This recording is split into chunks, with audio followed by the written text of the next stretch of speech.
नमस्कार दोस्तों, हमारे YouTube channel Sainwal classes for Uttarakhand में आप सभी का हार्दिक स्वागत है। दोस्तों, ये चल रही है हमारी उत्तराखंड पुलिस रिटन एग्जाम के लिए विशेष सीरीज और इस सीरीज़ में हम प्रत्येक दिन 50 उत्तराखंड के और 20 हिंदी के महत्वपूर्ण प्रश्नों पर चर्चा करते हैं। तो आइए प्रारंभ करते हैं। तो आज का हमारा पहला प्रश्न है कि उत्तराखंड राज्य विधेयक लोकसभा में कब पारित हुआ। तो उत्तराखंड राज्य विधेयक लोकसभा में पारित होता है 1 अगस्त को। 1 अगस्त को लोकसभा में पारित होता है उत्तराखंड राज्य विधेयक।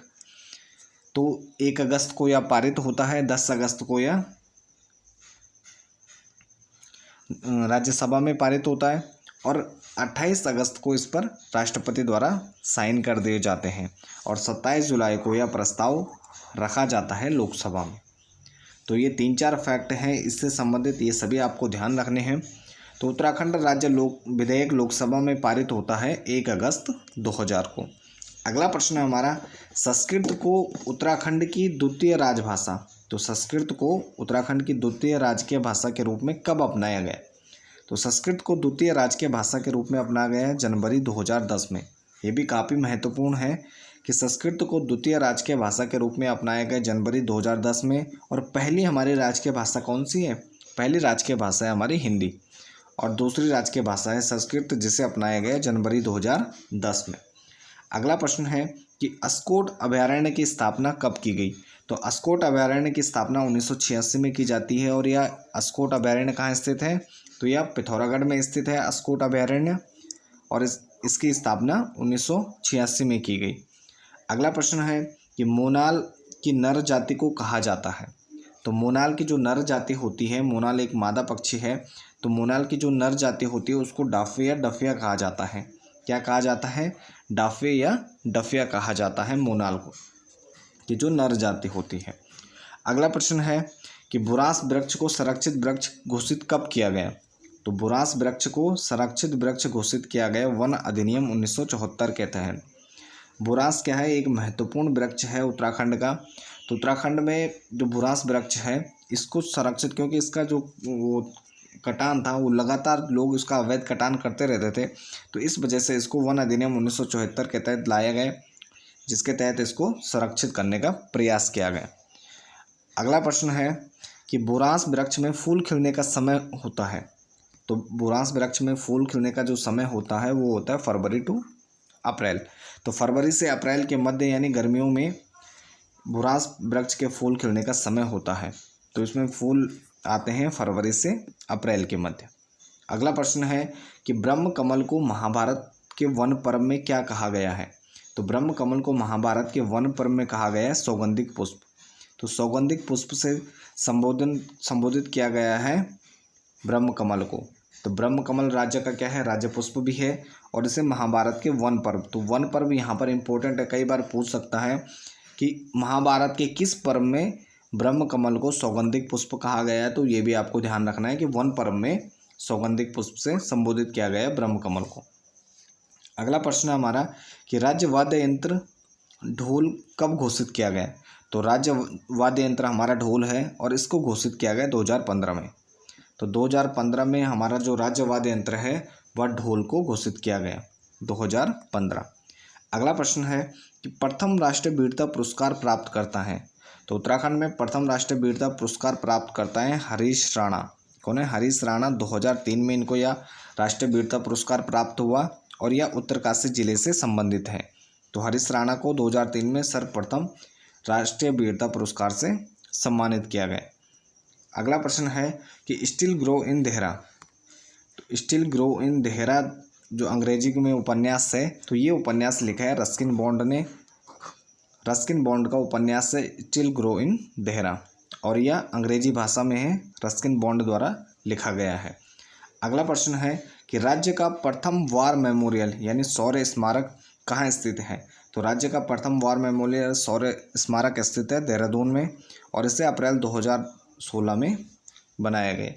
तो राज्य का प्रथम वार मेमोरियल देहरादून में स्थित है और इसे अप्रैल 2016 में बनाया गया।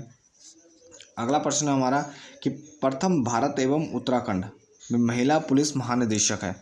तो उत्तराखंड एवं भारत की पहली महिला महानिदेशक कौन सी है? तो ये है कंचन चौधरी भट्टाचार्य। तो यह उत्तराखंड की पहली महिला महानिदेशक, पुलिस महानिदेशक होने के साथ साथ क्या है, भारत की भी पहली महिला पुलिस महानिदेशक है, कंचन चौधरी भट्टाचार्य। अगला प्रश्न हमारा, पर्वतीय दैनिक अखबार के संपादक हैं। तो जो पर्वतीय दैनिक अखबार था तो इसके संपादक हैं विष्णुदत्त उनियाल। कौन है? विष्णुदत्त उनियाल थे इसके संपादक। पर्वतीय नामक दैनिक पत्र था। तो 1953 से यह प्रारंभ हुआ नैनीताल से। तो नैनीताल जिले से निकलता था पर्वतीय नामक दैनिक अखबार, और इसके जो संपादक कौन थे? विष्णुदत्त उनियाल। ये भी काफ़ी महत्वपूर्ण है, इसको आपको ध्यान रखना है। विष्णुदत्त उनियाल के संपादन में 1953 ईस्वी में नैनीताल से पर्वतीय नामक दैनिक पत्र का संपादन किया गया। अगला प्रश्न है, प्रथम कुली एजेंसी के संस्थापक कौन थे? तो प्रथम कुली एजेंसी के संस्थापक थे ठाकुर जोत सिंह नेगी, और 1908 में यह प्रथम कुली एजेंसी की स्थापना की गई थी। तो प्रथम कुली एजेंसी के संस्थापक कौन थे? ठाकुर जोत सिंह नेगी, 1908। अगला प्रश्न है कि राज्य में मुख्य केंद्रीय भ्रंश रेखा गुजरती है। तो राज्य में मुख्य केंद्रीय भ्रंश रेखा कहाँ से गुजरती है? तो ये गुजरती है वृत्त एवं मध्य हिमालय के बीच से होकर। तो वृत्त और यानी जो उच्च हिमालय है और लघु हिमालय है, तो इनके बीच से होकर यह भ्रंश रेखा गुजरती है, और यही मुख्य केंद्रीय भ्रंश रेखा माना जाता है कि जो जहाँ पर वर्तमान में टिहरी डैम है बना हुआ है, तो इसके नीचे से भी यह भ्रंश रेखा गुजरती है, और जिसके कारण वहाँ पर बड़े भूकंप आने की संभावना बनती है। तो इस कारण लगातार जो टिहरी बांध का विरोध किया जा रहा था। अगला प्रश्न हमारा कि राज्य में भूकंप जोन 4 में स्थित जिलों की संख्या है। तो राज्य को 2 भागों में बांटा जाता है, जोन 4 और जोन 5 में। तो राज्य के जो 2 भूकंप जोन हैं, तो उसमें से एक है जोन 4। तो इसमें जिलों की संख्या है 5। इसमें 5 जिलों को शामिल किया गया है भूकंप जोन 4 में, जिसमें 5 जिले हैं देहरादून, टिहरी, उत्तरकाशी, नैनीताल, उधम सिंह नगर। तो भूकंप जोन 4 में क्या है? देहरादून, टिहरी, उत्तरकाशी, नैनीताल और उधम सिंह नगर क्या है? ये भूकंप जोन 4 में आते हैं, और ये इनको संवेदनशील जोन में रखा जाता है। अगला प्रश्न है कि प्राचीन ग्रंथों में वृत्त हिमालय को क्या कहा गया है? तो प्राचीन ग्रंथों में वृत्त हिमालय को कहा गया है हिमाद्री या बर्फ का घर। तो प्राचीन ग्रंथों में वृत्त हिमालय के लिए हिमाद्री शब्द का प्रयोग किया गया है, जिसका अर्थ क्या होता है? बर्फ का घर। अगला प्रश्न है कि उत्तराखंड में जागर संरक्षण दिवस मनाया जाता है। तो उत्तराखंड में जागर संरक्षण दिवस मनाया जाता है 17 सितंबर को। तो 17 सितंबर को उत्तराखंड में जागर संरक्षण दिवस मनाया जाता है, और यह जो प्रीतम भरतवाण जी हैं, तो इनके जन्म दिवस पर यह जागर संरक्षण दिवस मनाया जाता है। अगला प्रश्न है, उत्तराखंड लोक संस्कृत दिवस मनाया जाता है। तो उत्तराखंड लोक संस्कृत दिवस मनाया जाता है 24 दिसंबर को। तो ये काफ़ी महत्वपूर्ण वो हैं, प्रश्न हैं, इनको आपको ध्यान रखना है, काफ़ी इम्पोर्टेंट है। तो उत्तराखंड लोक संस्कृत दिवस मनाते हैं 24 दिसंबर को। अगला प्रश्न हमारा, उत्तराखंड की प्रथम महिला फिल्म निर्देशिका। तो उत्तराखंड की प्रथम महिला फिल्म निर्देशिका कौन है? तो ये हैं शालिनी शाह। उत्तराखंड की प्रथम महिला फिल्म निर्देशिका शालिनी शाह। अगला प्रश्न है कि द्वितीय विक्टोरिया क्रॉस प्राप्तकर्ता कौन है? गब्बर सिंह नेगी। तो द्वितीय विक्टोरिया क्रॉस प्राप्तकर्ता गब्बर सिंह नेगी को यह सम्मान मिला था, जो चंबा से संबंधित है, यानी टिहरी जिले से संबंधित है, और चंबा में इनका स्मारक भी बना हुआ है, जहां इनकी याद में क्या अभी भी मेला लगता है। अगला प्रश्न है, IVF फर्टिलिटी रिसर्च सेंटर कहाँ स्थित है? तो IVF फर्टिलिटी रिसर्च सेंटर स्थित है देहरादून में। तो IVF फर्टिलिटी रिसर्च सेंटर है देहरादून में। अगला प्रश्न है, राज्य का पहला बायोगैस बिजली घर स्थित है। तो राज्य का पहला बायोगैस बिजली घर स्थित है हल्दूचौड़ में। कहाँ स्थित है? हल्दूचौड़ परमार्थ गौसदन नैनीताल में। तो हल्दूचौड़ परमार्थ गौसदन नैनीताल में यह उत्तराखंड का पहला बायोगैस बिजली घर स्थित है। अगला प्रश्न है कि राज्य में प्रथम गांधी कम्युनिटी अवार्ड प्राप्तकर्ता कौन है? तो राज्य में प्रथम गांधी कम्युनिटी अवार्ड प्राप्तकर्ता हैं स्वामी राम। कौन है? स्वामी राम, और यह क्या है? प्रथम उत्तराखंड वासी हैं। अगला प्रश्न है, उत्तराखंड में प्रथम भूगर्भ शास्त्री। तो उत्तराखंड में प्रथम भूगर्भ शास्त्री हैं प्रोफेसर खड़क सिंह वाल्दिया, और इनको पद्मश्री से सम्मानित किया गया 2007 में। तो 2007 में इनको पद्मश्री से सम्मानित किया गया, और उत्तराखंड में प्रथम भूगर्भ शास्त्री हैं प्रोफेसर खड़ग सिंह वाल्दिया। अगला प्रश्न है हमारा कि उत्तराखंड में प्रथम कमिश्नर जिसने सर्वप्रथम उत्तराखंड भू व्यवस्था स्थापित की। तो उत्तराखंड में प्रथम कमिश्नर हैं कमिश्नर ट्रेल, जिनके द्वारा सर्वप्रथम उत्तराखंड में भू व्यवस्था का आरंभ किया जाता है। अगला प्रश्न है कि राज्य में गंगोत्री और यमुनोत्री पहुंचने वाला प्रथम यूरोपीय। तो राज्य में गंगोत्री और यमुनोत्री यानी दोनों धामों में पहुंचने वाला प्रथम यूरोपीय था जेबी फ्रेजर। तो जेबी फ्रेजर नामक व्यक्ति प्रथम यूरोपीय था जो गंगोत्री और यमुनोत्री धामों में पहुंचा था। अगला प्रश्न है उत्तराखंड की प्रथम खेल नीति। तो उत्तराखंड की प्रथम खेल नीति 16 जनवरी 2006 को जारी की गई थी। तो उत्तराखंड की प्रथम खेल नीति 16 जनवरी 2006। अगला प्रश्न है कि उत्तराखंड की प्रथम जल विद्युत परियोजना है। तो उत्तराखंड की प्रथम जल विद्युत परियोजना थी ग्लोगी जल परियोजना मसूरी में, और 1907 में इस परियोजना को बनाया गया। 3 मेगावाट की यह परियोजना थी और 25 मई 1909 में इसका विधिवत शुभारंभ किया गया। तो 25 मई 1909 में इसका विधिवत शुभारंभ हुआ, 1907 में तैयार हुई और 3 मेगावाट की यह योजना थी। ग्लोगी परियोजना यह मसूरी में भट्टाफॉल में स्थित है। अगला प्रश्न है कि उत्तराखंड में सर्वप्रथम आर्य नरेश थे। तो उत्तराखंड में सर्वप्रथम आर्य नरेश कौन थे? दक्ष प्रजापति, और इनकी राजधानी कनखल में हुआ करती थी, हरिद्वार में। अगला प्रश्न है कि उत्तराखंड में पहला दलित समाचार पत्र। तो उत्तराखंड में पहला दलित समाचार पत्र था समता, और इसका जो प्रकाशन 1935 से प्रारंभ हुआ और यह साप्ताहिक था, यानी सप्ताह में एक बार निकलता था, हिंदी में था, और इसके संपादक कौन थे? हरि प्रसाद टमटा जी इसके संपादक थे। तो समता पत्र था उत्तराखंड का पहला दलित समाचार पत्र। इसके बाद हमारा अगला प्रश्न है कि उत्तराखंड में प्रथम जिसने अपना शोध कार्य हिंदी भाषा में किया। तो उत्तराखंड में प्रथम जिसने अपना शोध कार्य हिंदी भाषा में किया तो ये थे मुरली मनोहर जोशी। कौन थे? मुरली मनोहर जोशी थे। अगला प्रश्न है कि उत्तराखंड में कुमाऊं की प्रथम कृत्रिम झील। तो कुमाऊं की प्रथम कृत्रिम झील कौन सी है? तो ये है बैजनाथ झील, और इसे जनवरी 2016 में बनाया गया, और यह गोमती नदी पर गरुड़ बागेश्वर में स्थित है। तो गोमती नदी पर है बैजनाथ झील, कुमाऊं की प्रथम कृत्रिम झील है गरुड़ में है, गोमती नदी पर बागेश्वर में यह स्थित है। अगला प्रश्न है कि उत्तराखंड में प्रथम कैशलेस नगर पालिका। तो उत्तराखंड में प्रथम कैशलेस नगर पालिका है हमारी ऋषिकेश। कौन सी है? ऋषिकेश उत्तराखंड की प्रथम कैशलेस नगर पालिका है। अगला प्रश्न है कि उत्तराखंड में पंतनगर विश्वविद्यालय के प्रथम कुलपति थे। तो उत्तराखंड में पंतनगर विश्वविद्यालय के प्रथम कुलपति थे doctor Kenneth Anthony Parker Stevenson. थोड़ा लंबा नाम है। Doctor Kenneth Anthony Parker Stevenson क्या थे? उत्तराखंड में पंतनगर विश्वविद्यालय के प्रथम कुलपति थे। अगला प्रश्न है कि उत्तराखंड में प्रथम हाइड्रो पावर इंजीनियरिंग कॉलेज। तो उत्तराखंड में प्रथम हाइड्रो पावर इंजीनियरिंग कॉलेज की स्थापना टिहरी में की गई है, और यह एशिया का भी क्या है? प्रथम हाइड्रो पावर इंजीनियरिंग कॉलेज है। तो एशिया का भी प्रथम इंजीनियरिंग हाइड्रो पावर कॉलेज कहाँ स्थापित किया गया है? तो ये है टिहरी में। तो टिहरी में यह स्थापित किया गया है। अगला प्रश्न है कि राज्य में सर्वाधिक विकास खंडों वाला जिला है। तो राज्य में सर्वाधिक विकास खंडों वाला जिला है पौड़ी। यहाँ पर कितने विकास खंड हैं? 15। तो 15 विकास खंड या 15 ब्लॉक यहाँ पर पौड़ी जिले में है। तो सर्वाधिक विकास खंडों वाला जिला है पौड़ी। अगला प्रश्न है कि राज्य का प्रथम साइबर थाना स्थित है। तो राज्य का प्रथम साइबर थाना खोला गया देहरादून में 25 मार्च 2015 को। तो हरीश रावत के समय जब वो मुख्यमंत्री थे तो उनके द्वारा 25 मार्च 2015 को इसका उद्घाटन किया गया था। यह राज्य का क्या है? प्रथम साइबर थाना है और देहरादून में यह स्थित है।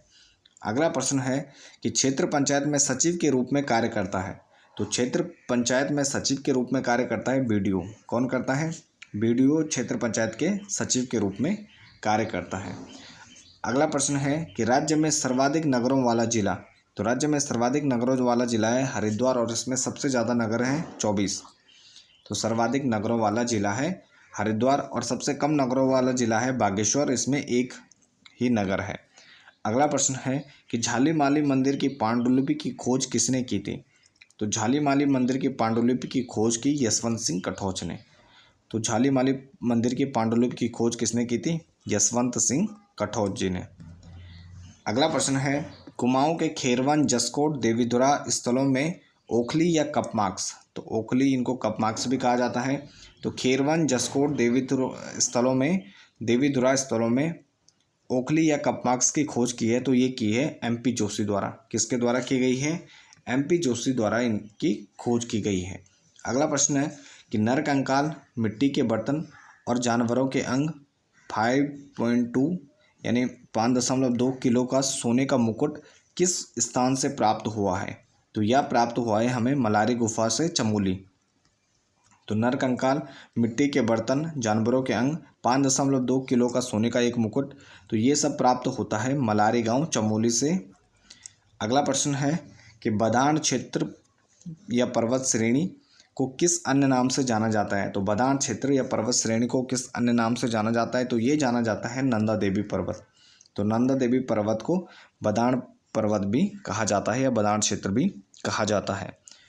अगला प्रश्न है, किमसेन छीड़ झरना कहाँ स्थित है? तो किमसेन छीड़ झरना स्थित है धारचूला के पास, यानी पिथौरागढ़ जिले में यह झरना स्थित है, किमसेन छीड़ झरना। अगला प्रश्न है, मेमोयर्स ऑफ द राज। तो मेमोयर्स ऑफ द राज यह पुस्तक है दुर्गाचरण काला की। तो मेमोयर्स ऑफ द राज की लेखक कौन है? तो ये हैं दुर्गाचरण काला। अगला प्रश्न है कि खड़ग सिंह वाल्दिया यानी जो भूवैज्ञानिक हैं, तो इनको शांति स्वरूप भटनागर पुरस्कार कब प्राप्त हुआ? तो खड़ग सिंह वाल्दिया को शांति स्वरूप भटनागर पुरस्कार दिया गया 1976 में। तो 1976 में इनको शांति स्वरूप भटनागर पुरस्कार से सम्मानित किया गया। अगला प्रश्न है, बद्रीनाथ मंदिर का स्वर्ण मंडल किसने बनाया था? तो बद्रीनाथ मंदिर का स्वर्ण मंडल बनाया था महारानी अहिल्याबाई ने। किसने बनाया था? महारानी अहिल्याबाई द्वारा बद्रीनाथ मंदिर का जो स्वर्ण मंडल है, इनके द्वारा बनाया गया। अगला प्रश्न है कि अभय पत्रिका का संपादन 1928 में देहरादून में किसने किया? तो अभय नामक पत्रिका का संपादन 1928 से प्रारंभ हुआ और यह देहरादून से यह पत्रिका निकलती थी। तो इसका जो संपादन का कार्य किया यह स्वामी विचारानंद सरस्वती ने किया। तो स्वामी विचारानंद सरस्वती द्वारा 1928 में देहरादून से अभय नामक पत्रिका का प्रकाशन किया गया। अगला प्रश्न है कि उत्तराखंड ग्राम विकास संस्थान कहाँ स्थित है? तो उत्तराखंड ग्राम विकास संस्थान स्थित है रुद्रपुर में। कहाँ स्थित है? रुद्रपुर में उत्तराखंड ग्राम विकास संस्थान यह स्थित है। तो ये थे हमारे उत्तराखंड के 50 प्रश्न। और इसके बाद अब हिंदी के 20 महत्वपूर्ण प्रश्न हैं। पहला प्रश्न है हिंदी में कि अग्र स्वरों की संख्या होती है। तो अग्र स्वर होते हैं 4। कितने होते हैं? 4 प्रकार के अग्र स्वर होते हैं हमारे, ई, ए। तो 4 हमारे अग्र स्वर होते हैं। तो अग्र स्वरों की संख्या कितनी है? 4 हमारे अग्र स्वर होते हैं। अगला प्रश्न है कि मध्य स्वर किस स्वर को कहते हैं? तो मध्य स्वर होता है ओ। इसकी एक ही आता है मध्य स्वर में। तो मध्य स्वर की संख्या कितनी है? 1 है। ओ क्या होता है? मध्य स्वर होता है। अगला प्रश्न है कि पश्च स्वरों की संख्या है। तो पश्च स्वरों की संख्या है 5। कितनी है? 5 है, जिसमें आ, उ, ओ और ओ क्या है? ये 5 स्वर आते हैं पश्च स्वर में। अगला प्रश्न है हिंदी भाषा की आदि जननी है। तो हिंदी भाषा की आदि जननी है संस्कृत भाषा। यह हिंदी भाषा का मूल स्रोत क्या है? तो ये संस्कृत भाषा हो जाएगा। अगर प्रश्न कुछ इस प्रकार से आता है कि हिंदी किस भाषा से निकली हुई है, तो यहाँ पर अपभ्रंश हो जाएगा। अगर मूल स्रोत या आदि जननी पूछेगा तब संस्कृत भाषा हो जाएगा। अगला प्रश्न है कि कुरुक्षेत्र के लेखक हैं। तो कुरुक्षेत्र के लेखक कौन हैं? तो रामधारी दिनकर क्या हैं? कुरुक्षेत्र के लेखक हैं। अगला प्रश्न है कि ठंडा लोहा के रचनाकार हैं। तो ठंडा लोहा के रचनाकार कौन हैं? तो इसके रचनाकार हैं धर्मवीर भारती जी। तो ठंडा लोहा किसकी रचना है? तो ये है धर्मवीर भारती की। अगला प्रश्न है धर्मवीर भारती द्वारा रचित ठंडा लोहा क्या है? तो धर्मवीर भारती द्वारा रचित ठंडा लोहा क्या है? एक कविता संग्रह है।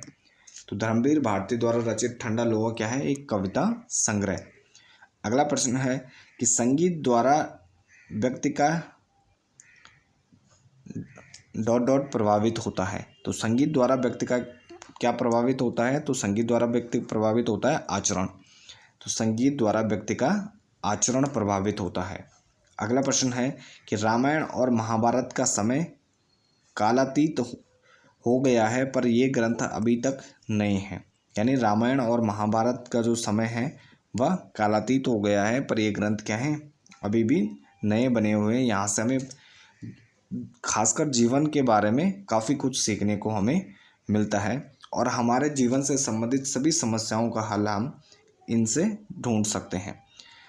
अगला प्रश्न है संलग्न का अंग्रेजी रूपांतरण है। तो संलग्न का अंग्रेजी रूपांतरण क्या है? इनक्लोज्ड। संलग्न का अंग्रेजी रूपांतरण है इनक्लोज्ड। अगला प्रश्न है यदि राज्य सरकारों का कोई एक सरकारी पत्र भेजा गया हो तो उसे क्या कहा जाएगा? तो उसे कहा जाएगा परिपत्र।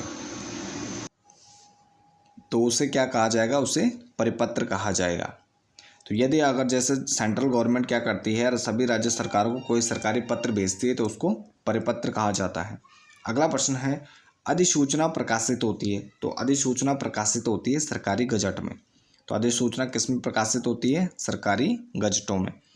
अगला प्रश्न है तुम बड़े चालाकों में अशुद्धि है। तो तुम बड़े चालाकों, इसमें क्या किस प्रकार की अशुद्धि है? तो इसमें है अवयव प्रकार की अशुद्धि। अगला प्रश्न है कि स्वर तंत्रियों के आधार पर व्यंजन होते हैं। तो स्वर तंत्रियों के आधार पर व्यंजन होते हैं दो। तो स्वर तंत्रियों के आधार पर व्यंजन होते हैं दो प्रकार के। अगला प्रश्न है कि मृग नयन में समास है। तो मृग नयन में समास क्या है? कर्मधारय हो जाएगा। तो मृग नयन में समास क्या है? कर्मधारय है। अगला प्रश्न है कि प्रौढ़ का अर्थ है। तो प्रौढ़ का अर्थ होता है वयस्क। क्या होता है प्रौढ़ का अर्थ? तो प्रौढ़ का अर्थ होता है वयस्क। अगला प्रश्न है पुष्कर का अर्थ होता है। तो पुष्कर का अर्थ होता है सरोवर। क्या होता है? सरोवर। अगला प्रश्न है क ख ग ज फ अरबी फारसी ध्वनियों के लिए चिन्हों के नीचे जो नुक्ता लगाने का रिवाज प्रारंभ किया, तो ये किसने किया था? तो ये किया था राजा शिव प्रसाद ने। तो राजा शिव प्रसाद सितारे हिंद द्वारा यह प्रयास या रिवाज प्रारंभ किया गया था, जो अक्षरों के नीचे जो अरबी फारसी की ध्वनियाँ हैं उनके नीचे बिंदी लगाने का। तो इस प्रकार से बिंदी लगी होती है उनके नीचे, ये थोड़ा लेफ्ट साइड होती है। अगला प्रश्न है कि गाठा शब्द का विलोम है। तो गाठा का शब्द का विलोम होता है पतला। अगला प्रश्न है और आज का अंतिम प्रश्न हमारा कि जिंदगी नामा के लेखक हैं। तो जिंदगी नामा के लेखक हैं कृष्णा सोबती। तो जिंदगी नामा के लेखक कौन हैं? कृष्णा सोबती जी हैं जिंदगी नामा। तो ये थे हमारे आज के महत्वपूर्ण 70 प्रश्न। तो इसकी पीडीएफ के लिए आप हमारे टेलीग्राम चैनल से जुड़ें, जिसका लिंक मैं डिस्क्रिप्शन में दे दूंगा। तो इसके साथ इस वीडियो को यहीं पर समाप्त करते हैं। बाकी बने रहे आप चैनल के साथ। धन्यवाद।